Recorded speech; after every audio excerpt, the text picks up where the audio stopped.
Hello, IDF. The Executive Board would like to welcome you to the 2020 Annual General Meeting. This is the IDF 7th AGM, and coincidentally, we have 7 board members, which I think we should introduce ourselves first. My name is Carl Zambrano. I'm the president of the International Downhill Federation, and our secretary should go next. Grace? Yep. Hey, I'm Grace. I'm the Secretary of the International Downhill Federation. Lewis, you're next.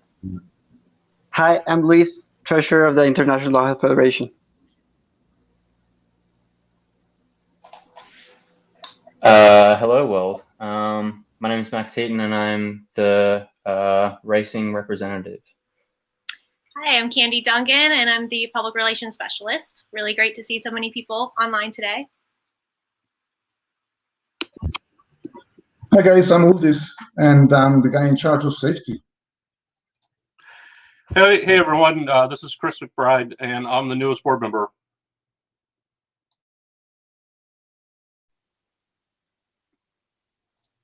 Hey, we can't hear you. We'll go through that's the 7 board members for you. Let's go through the table of contents for this AGM. So it's the coronavirus moving the IDF from France, the annual report for 2019 as well as the financial report, and the 2020 budget, race schedule, and 2020 rule changes.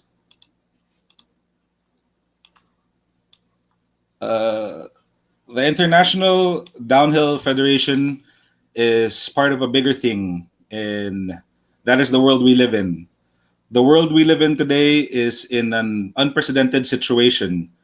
These are historical and difficult times we live in. The coronavirus brings us up against a brutal health crisis that still shows no end in sight. Once the NCAA tournament in the USA as well as the Formula One in Melbourne, Australia Grand Prix canceled, the World Health Organization also declared on March 11 the coronavirus as a pandemic. During this time, the IDF, of course, assisted our members in this situation, particularly those who signified to travel. A post regarding safety measures as well as country statuses regarding the pandemic was shared to the members. Our Asia Pacific Continental Representative Max Heaton gathered the Asia Pacific event organizers and discussed the current situation.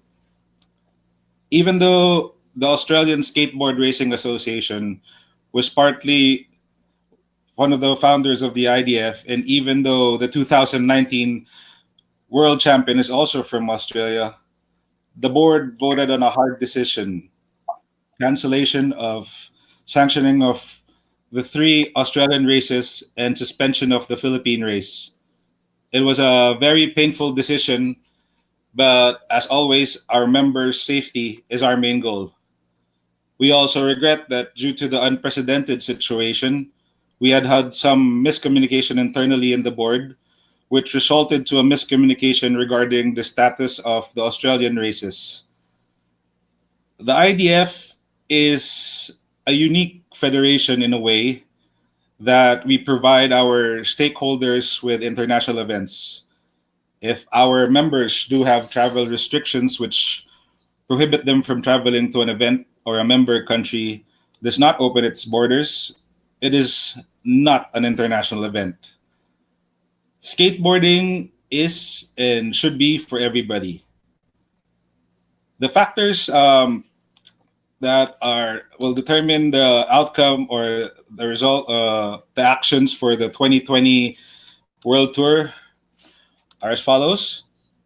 Anything less than 5 World Cups for the 2020 season will automatically not qualify it as a World Tour based on the number of World Cups needed in a season. Our member racers must have enough time to train, practice, and get into condition. And our member organizers should also have enough time to prepare and organize their events. We have been in constant communication with our event organizers discussing the best way to move forward in this unprecedented situation. The board has unanimously agreed that we will make an announcement on May 2, 2020 regarding the status of the 2020 World Tour. I know we all know how to train and give sacrifices, but now what's needed is to look out for each other and each other's safety. I hope you guys stay healthy and stay away from this brutal pandemic. And we're trying to see the best course of action moving forward. And we hope to see you all soon. But as it is, the pandemic is bigger than any sporting event. So regarding the big question from you guys about the 2020 World Tour, given that May 2 is about roughly 9 weeks from the next race, because there's a huge gap between the Asia Pacific and the next tour. So the board has unanimously agreed that May 2nd would be the dates for the announcement on the decision for the 2020 World Tour. And for the next slide, it's about Grace, moving the IDF. Yep.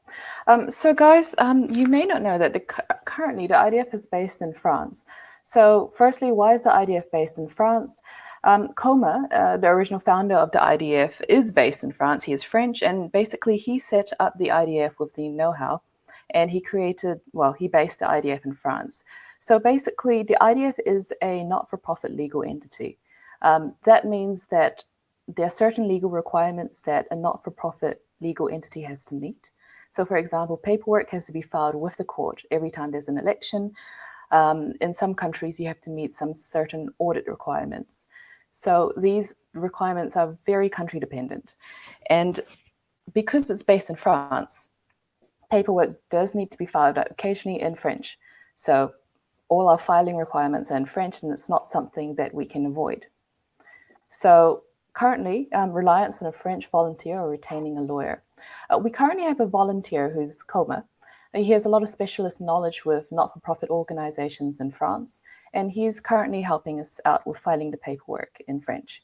So the problem here is that we can't always rely on volunteers. When they leave, when they want to move on to other things, that's up to them. The board members will have to absorb the work when they leave. So basically, the IDF needs to be moved to another country where operations can be carried out in English. So why is it important to switch? Because we have ongoing legal obligations that have to be carried out in French, because we're still based in France. So not knowing your obligations in another language isn't a defense. So we don't want any future board members to be caught out. So when the election's held next year, they will have to continue the work that we have carried out, or they will have to make new decisions, but the legal obligations will remain the same. So at the moment, we have 3 options. The first one is hiring a lawyer in France and an accountant in France, and that's quite expensive. And as you may be aware, it requires ongoing upkeep.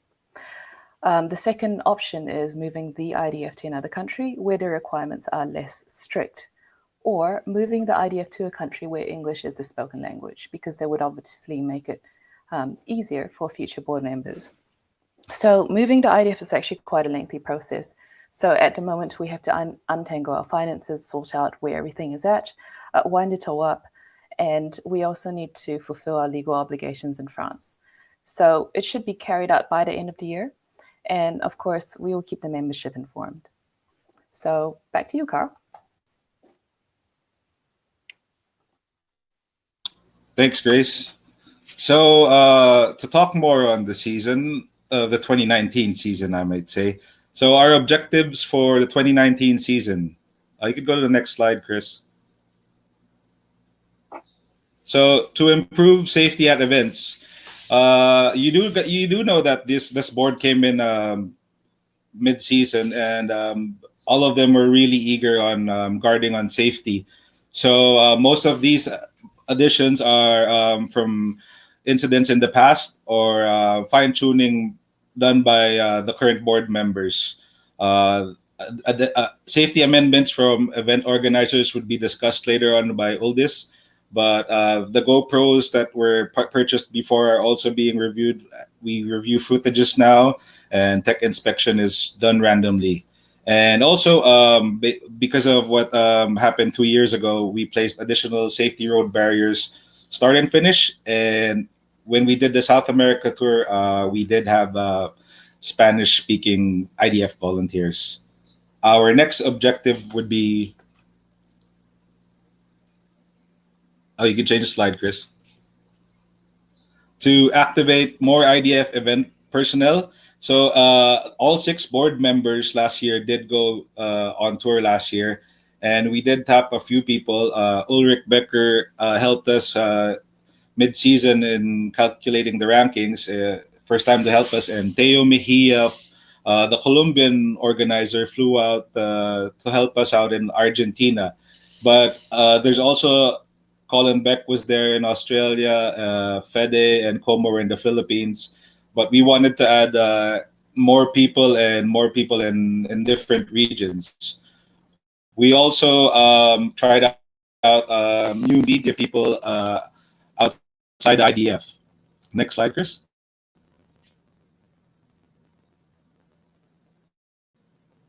And we also did support international events that downhill skateboarding and/or street luge were present. So the World Roller Games 2019, the Southeast Asian Games 2019, as well as we pushed to add the street luge for women's category last season.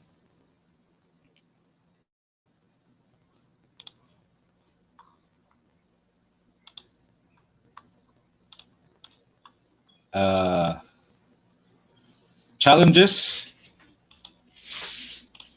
during the season. So the season we started with just 3 board members. It was an old board, myself, Fede, and Mike Gerard, who I think is on YouTube. And then mid-season we had a newly elected board, and we also had a safety issue at Moonrock, which helped us also better the safety amendments and walking the course with the organizers. There was also a timing system travel issue at Kozakov, which there was an airline baggage problem. And we had event cancellations in Russia, Ecuador, and Peru.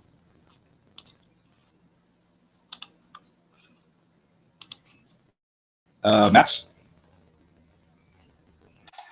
Yes, thank you, Carl.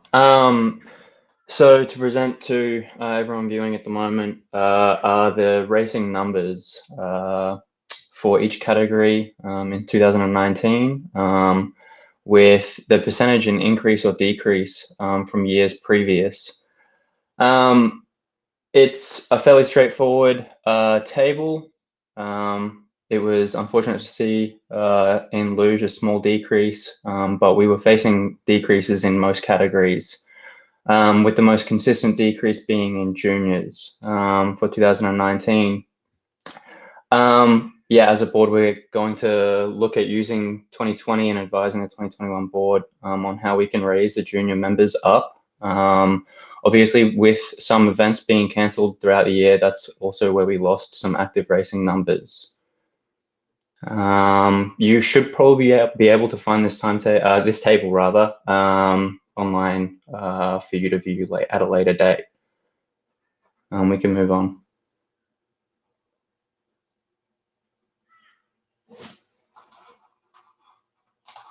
Sorry, is this you, Carl?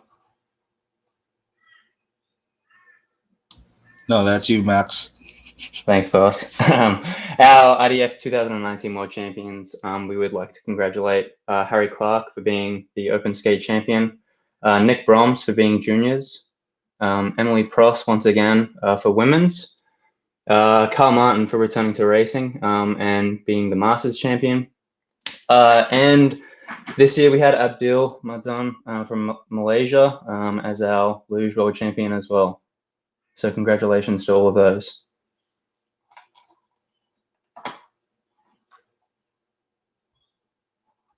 We can continue, Chris.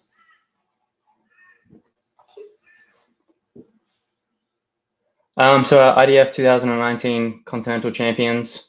On the World Tour, our open top 3 being Harry Clark, Dana Banks, and Chase Hiller, with women's skateboarding being Emily Pross, junior skateboarding being Nicholas Broms, masters skateboarding being Kyle, and luge being Abdul Matzan. Our South American champions, we'd like to congratulate Esnada Osono, Sabrina Ambrosi, Anderson Maldonado, Juan Montoya, and Roberto Elias Leva for luge. European champions, Giannis Makarian, Lisa Peters, Gregoire Schwab, Garrett Geiger, and Olivia Gerling. Move on to Asia Pacific, Harry Clark, Alyssa Ma, Riley Young, Ben Hay, and Abdil. And in North America, we had Dane Hanna, Emily Pross, Matthew Antrim, Carl Martin, and Tim Kosh for luge. So congratulations to all those involved. Thank you. Moving on to Aldous for safety. Yeah, hi guys. As when this board started in 2019, we hit the ground running, and we were swarmed just to make the races, the forecasted races, happen. Still, we did it to the best of our efforts, and everything was okay. Now, things that were done there were probably not structured as they're going to be now, well, since the end of the 2019 season. And on the safety side, it's precisely to give it a push, to give it a big push, because of the well, some accidents and some near misses that have happened in the past. Some of the things that we're doing in the side of safety are, for example, helping the organizer or on the design of the race. The assessment of the track and probably all the hidden dangers, different ways of doing this, alternative methods, and things that could happen during the race. We have, for example, now highlighted which are the safety critical roles and tasks, so that the organizers are the other IDF representatives, because it cannot be the same IDF guys all the time at every race during the season. So for that, we have created now the forms, the documentation, in order to explain and make sure everything is covered at every event. For that, we have issued guidelines, procedures, a form that I call the DSS, the Downhill Safety Statistics, that is going to be filled by every corner worker at every event and every day, but it's made in an easy way to capture many of the situations that we might find in a race. There's going to be a picture of it later on. And of course, in the event that you crash and you hit something, well, you don't want to get any sort of damage. So there's been a big rethink on the type of protections that we use. I mean, yeah, mainly hay bales, but there's many ways around it. Chris, on the next slide. For example, on the safety side, on the form side, this slide here covers only a few of the forms that we're going to be now using. Next slide there. For example, here the roles. This is only the beginning of that form, but it explains in detail every role of every person on the event. And of course, that'll be here like the cheat sheet for the corner workers, for the marshals, and as a quick reference, these are made plastified, so you can carry them during the event and know exactly what to do in any case. And next, this here, for example, is the DSS, the Downhill Safety Statistics. This is like a little bit like a stop card. If any of you have been working in the corporate business side, there's something called a stop card. This achieves more or less the same or similar sort of effect. And all of the needed data is captured there in one tiny piece of paper that the corner workers, everybody from the staff or the staff part of the event is going to be carrying. Chris, maybe we can go on to the next slide. And this slide here is regarding talking about the crash barriers, the rethink and redesign. There's several things here. I wouldn't want to be reading each of the lines, but there's things that we can do with hay bales, just more than just placing them there. The different methods of stacking, considering they're wet, they're dry, they're lighter, they're heavier, and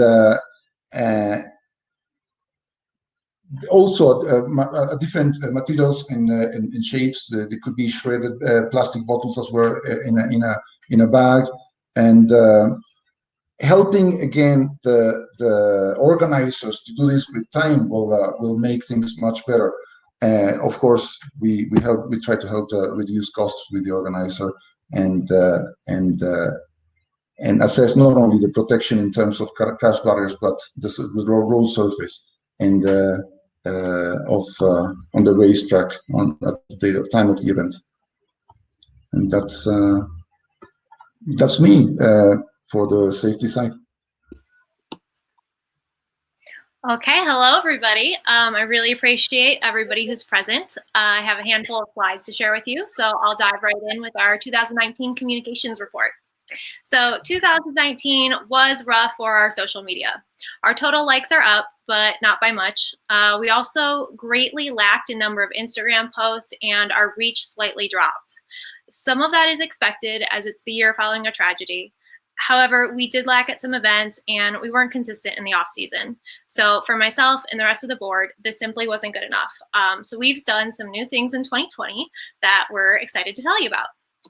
The first thing we did was create an IDF media team.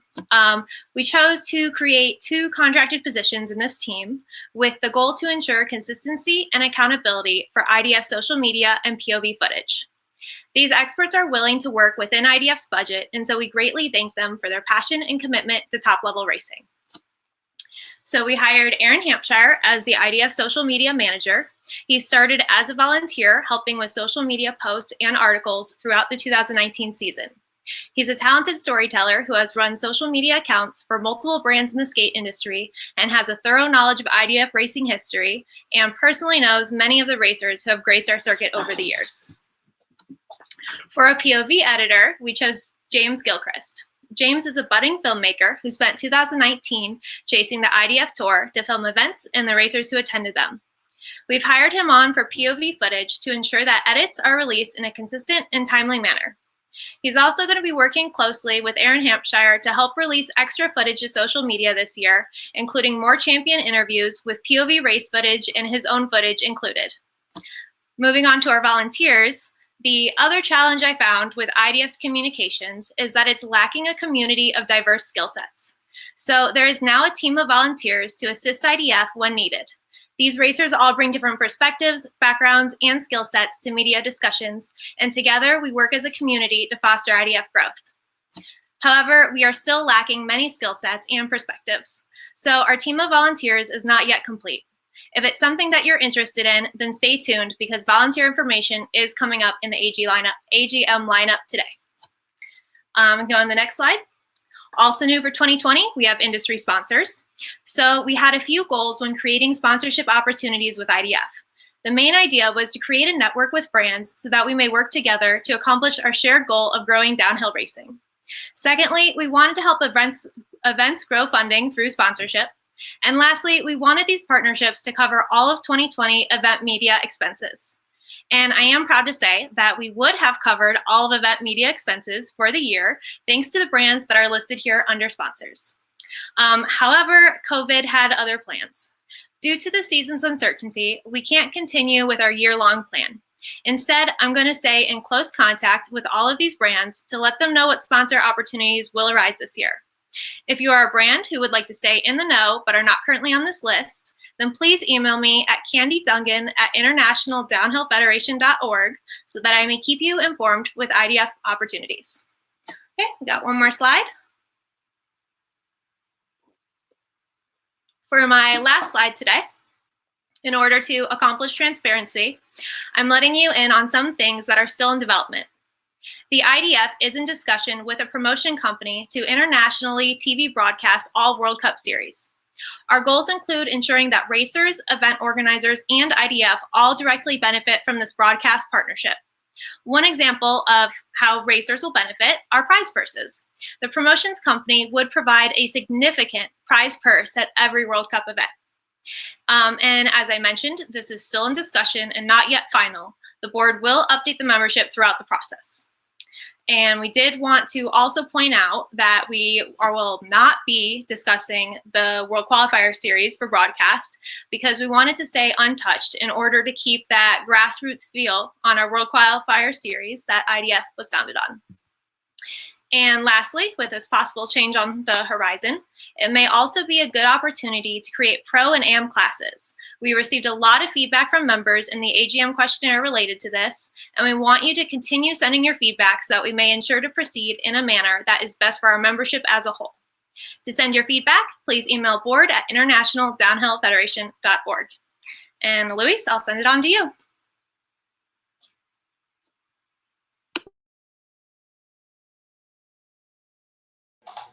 You're on mute, Luis Boss. Luis? Sorry about that, guys. Well, for a small summary of our 2019 financial report, we have the income, mainly based on the membership fees and the race sanctioning fees, and all the expenses. The next slide, please, Chris. You can see here the main facts of 2019, a little brief summary of it. We had a minus 4.3 membership decrease. This is because some facts of refunds and some different aspects of 2019.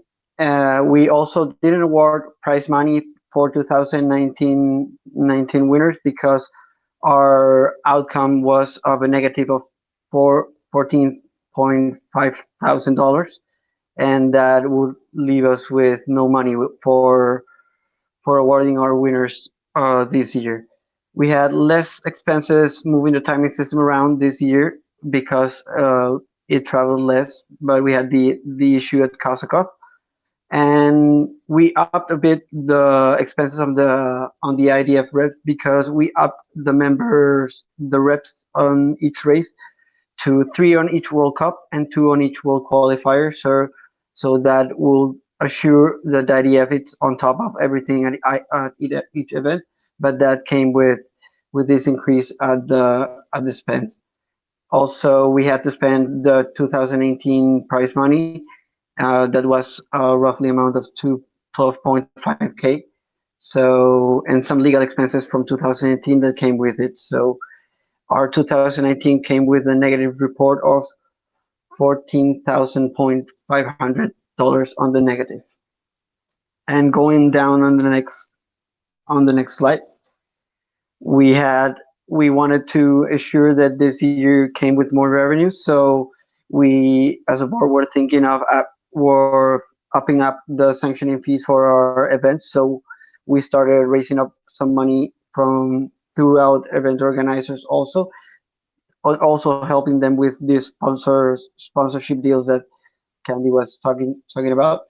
And this is because we also had some more expenses coming through this 2020. This was the 2020 budget we had for the racing season, and we had on the next slide what is this year's budget without this racing season on the basics. We haven't yet canceled the season, but we have these basic incomes that we have and this basic out expenses that we need to assure that they are covered for 2020 in order to keep sustaining the IDF on the longer terms. And our main investment this year for next slide, please. Our main investment this year for the IDF. So this budget is about move the IDF to another country where we require where it's easier for us to move the IDF. An example of an English-speaking country that could ease the way and lower costs for the IDF. We already invested also on new GoPros to fulfill the category situation, and also for the 6-man heats at Maryhill and other World Cups.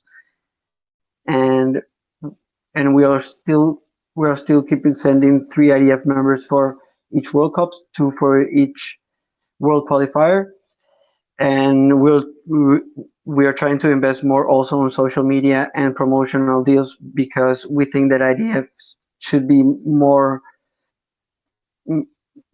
like exposed on these issues, because we're lacking on that. Also, collaborate with more partners this year to make this a high quality event for organizers and to the broadcast media that we can get. And that's it. New rulebook. Okay, that one's me. Hello, everyone.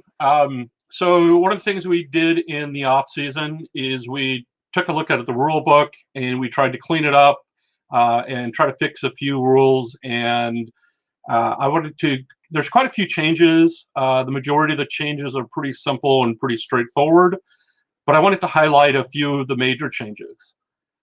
Probably the biggest change is actually going to be for the 2021 season, where we're going to mandate a level 1 back protector.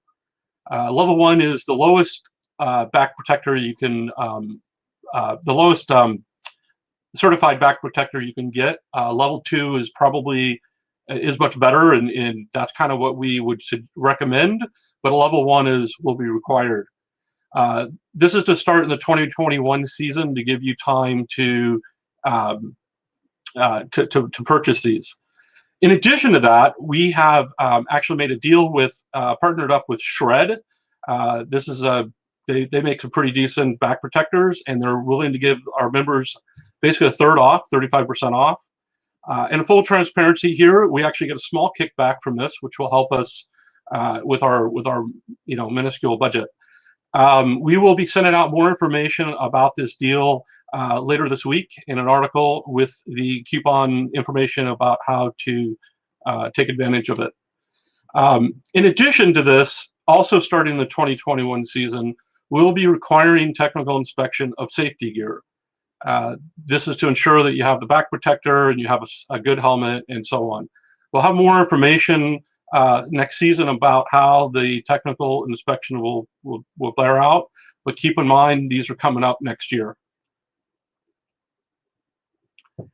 So just go over a few of the other rules that we kind of wanted to highlight and bring to your attention.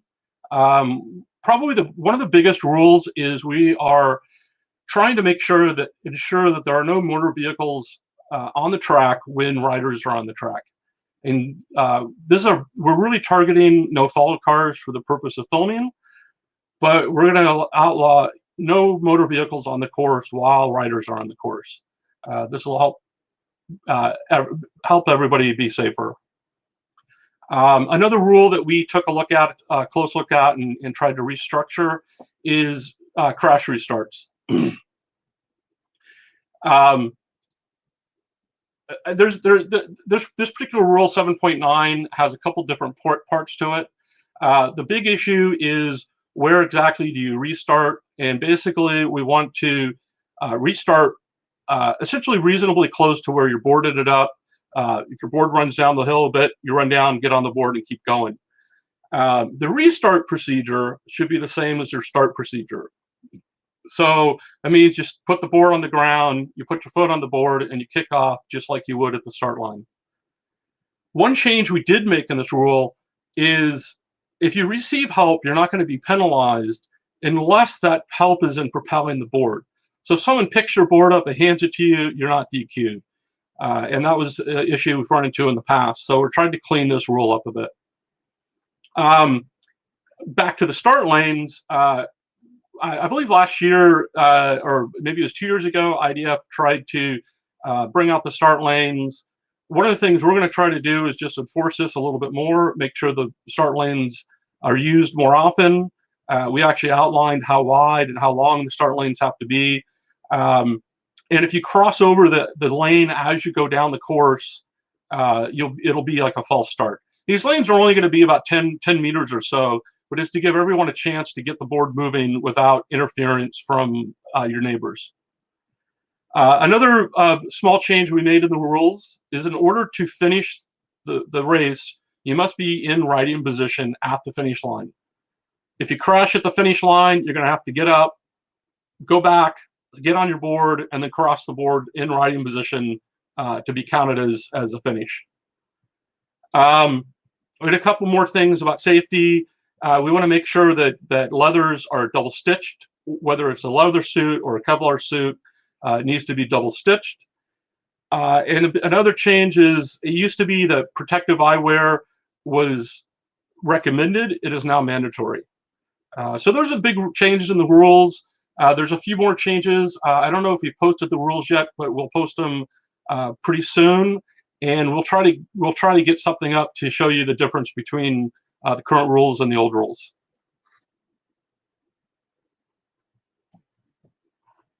I think Max is up next. Yes. Okay. So as the racing community is well aware of by now, this was our proposed world tour for 2020.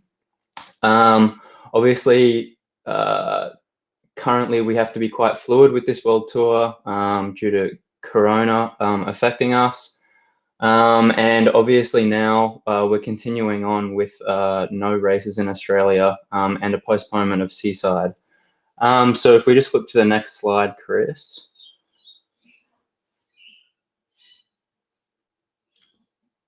So ahead of May 2nd, we thought we would give the racing body a current update on where we're at with all of the races.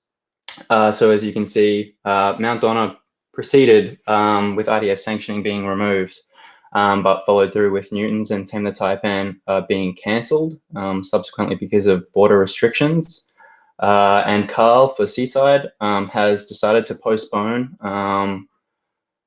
his event, which will be TBA currently, obviously depending on the current global situation.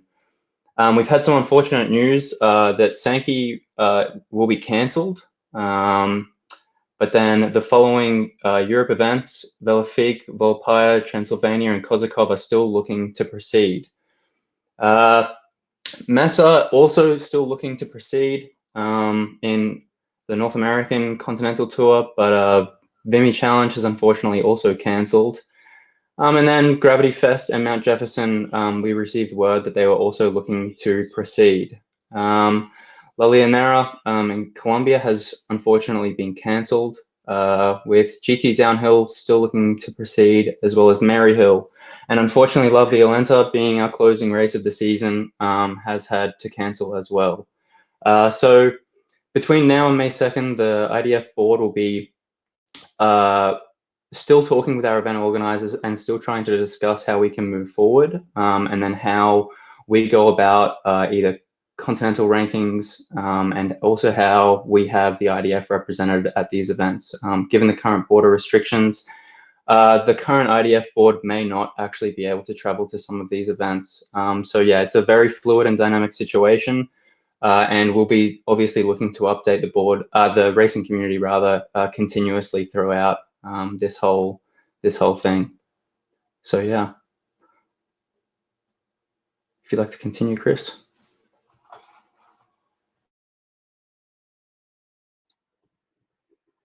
Okay, guys, it's me. So basically, I'm responding to some feedback that I've seen online. I've seen some feedback about attending meetings where you'd like to sit in and, I guess, watch. So in the past, we have actually already had riders or organizers attend meetings. So Chris actually started an IDF by attending meetings, and I'm pretty sure Carl did as well. So if you'd like to spectate our meetings, just email us at board@internationaldownhillfederation.org. Basically, if there's enough consistent demand, then we can look at establishing a live stream. It's just that live streams do take quite a bit to set up. They take quite a bit of effort. So, and usually our meetings are on Skype. So do let us know in advance, and we can, have you guys spectate in our meetings. So I think we had a question about back protectors. Candy, would you like to answer that? Yeah, I can take the lead on that. First, I want to address it for street losers, because I know that that's like totally not really a normal thing. However, it it is really important to keep everybody safe, especially if we're leading to broadcast and growing bigger. All these investors, everybody's looking at us to make sure that our racers are safe, that our courses are safe. So this is really a big push for safety, as well as a big push for more, just to grow the sport and to grow racing. And so for street lugers, we really want to make sure that we get something that's comfortable, that they like. So we're working closely with Mikkel, and we're actually sending him spine protectors to try. The first one we're going to send him is the Shred. They have a level 1 that is like incredibly thin. I've seen them like flex it into a ball. So I think that this could be a really good option. And we're going to wait and see what Mikkel thinks. If he doesn't like it, we're going to keep looking and try to find something that everyone can be happy with, yet still, keeps everybody safe. As for shipping, this discount, it ships to the Northern Hemisphere. So for that, you can either contact IDF and we'll try to figure out a way to get it to you in the Southern Hemisphere, or we could have it shipped to an event and you could have it there ready for you at the event. Just get in touch with us and we'll do everything that we can to make this work for you. That's all. Okay, great. So I see another question about how Kozakov will happen when they've closed their borders for the next few months. So at the moment, like we said before, it's quite a fluid dynamic situation, and the borders are closed in the Czech Republic up until, I think, at the moment, the government has issued 3 guidelines for reopening. So June the 8th or June the 2nd, I can't quite remember off the top of my head, is the date where they're looking to, reanalyze the situation. So like we said, you guys will be informed well before that. So that's the 2nd of May. If the Czech Republic opens their borders before then, or if the races are cancelled, of course you can go, but we will be informing you by the 2nd of May. Okay, so I see another question about Envision for Am versus Pro. So earlier in the slides, we asked for submissions from our riders as to what that might look like. So at the moment, we don't have a very strong view on what that should be. So I think the IDF has always been quite grassroots, so we're looking for input from the riders for it. Okay, so I think that was about it. So just a bit before we end, the IDFO is looking out for volunteers. So if you're wanting to contribute your time and skills to the growth of our sport, thank you. Thank you so much. Just send us an email at board@internationaldownhillfederation.org, or just click on the volunteer with the IDF link on our website and fill it out, and we'll get in touch with you. Hey, I want to jump in and answer a few questions that were asked through the meeting. One person asked about safety. Will safety be available? This is something we're working on. Probably won't be for the season, but probably for the 2021 season. We'll try to get the statistics online. And then someone else asked about riding position.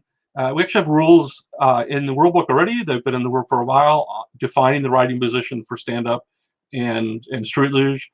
But basically, it's just you have to be standing on your board, or if you're a street luge, laying down in the prone position on the board.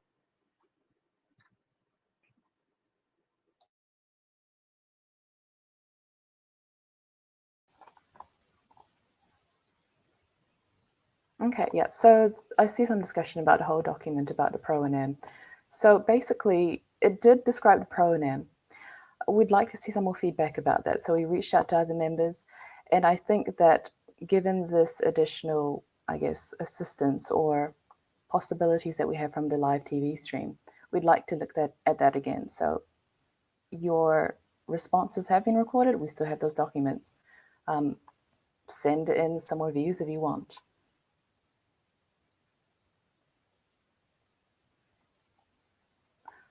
Okay, let me jump in. Candy may actually have a little bit more information than I do on this. There's a discussion about what is level 1. There's a certification, European certification, and it has to deal with how much force is transmitted through the spine protector. There's a comment about rolling it up into a ball and blah, blah, blah about it not being safe. Actually, these are essentially non-Newtonian liquid type gels in the spine protector that, it hardens when you hit it. These things are designed to absorb the impact, and so that's why you can roll it up, because it's not a hard impact when you're rolling it up. But a level 1 allows, I don't know, Candy, maybe you can jump in on, like, it allows so much newtons through, so much force through, and a level 2 allows less force through. And there's even a level 3, which is very little force gets through, but a level 3 is pretty thick, so it's probably not something anybody really wants to wear. Yeah, so level 2 lets less than 11 kinetic energy, it's KN, through, and then, I'm not exactly sure what the level 1 is. Level 2 is definitely what we really want to recommend, but we understand that for street losers, the board feels in your back, and that's why we're also allowing the level 1. And I'm looking for some videos, but my internet's so slow because we're streaming. But I'm gonna post an article this week about the spine protectors, as well as like some links to the ones that we're recommending. And we chose these ones because we thought they were the most high performance and the ones that you as members, for what you do, would enjoy the most. So we're excited to share it with you, and we'll definitely get a lot of info out about that next week. I think I could jump in on another question that's popping up about knee pads. Remember, these are rules for the 2021 season. If you think that we're missing some rules or you have some suggestions, please let us know. The knee pads are something that are something that's much easier to add than a spine protector to a suit. But if everyone feels that knee pads are mandatory, this is something we can take into consideration.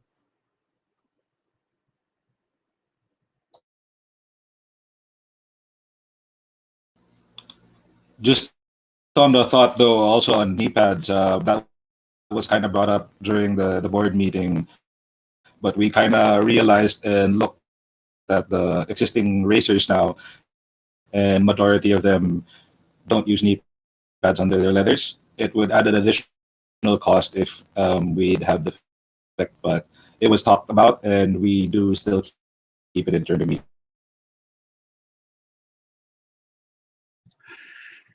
So Gerard asked a question about mandatory tech inspection.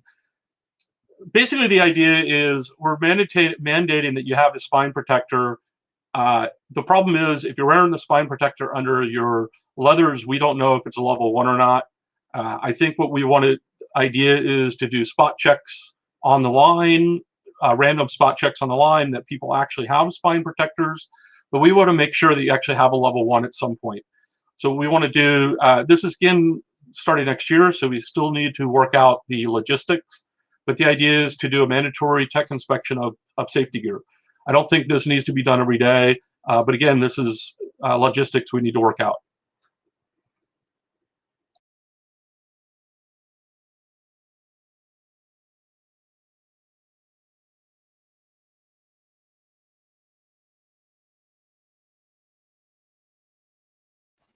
Okay, so Pierce, I saw your question about the visor down mandatory.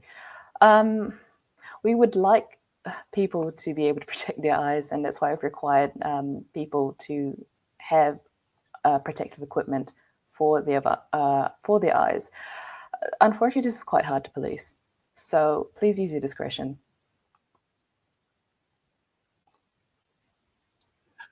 So one more point about the spine protectors. We're not requiring you to purchase the Shred protector. We're requiring you to have a spine protector, and there's lots of companies that sell them. We just made a deal with Shred to give you guys a deal as well.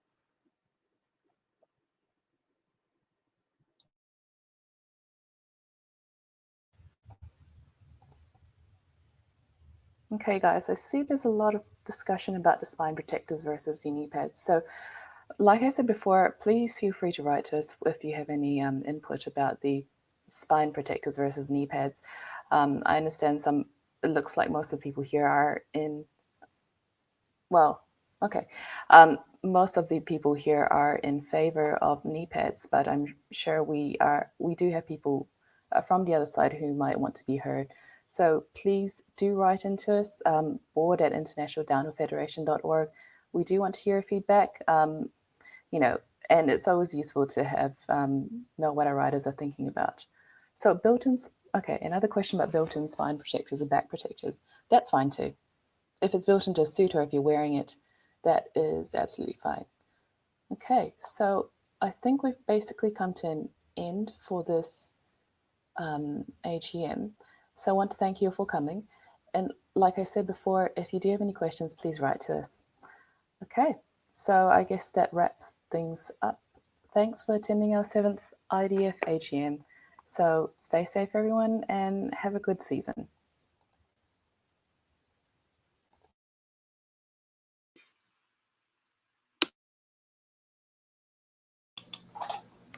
Thanks, everybody.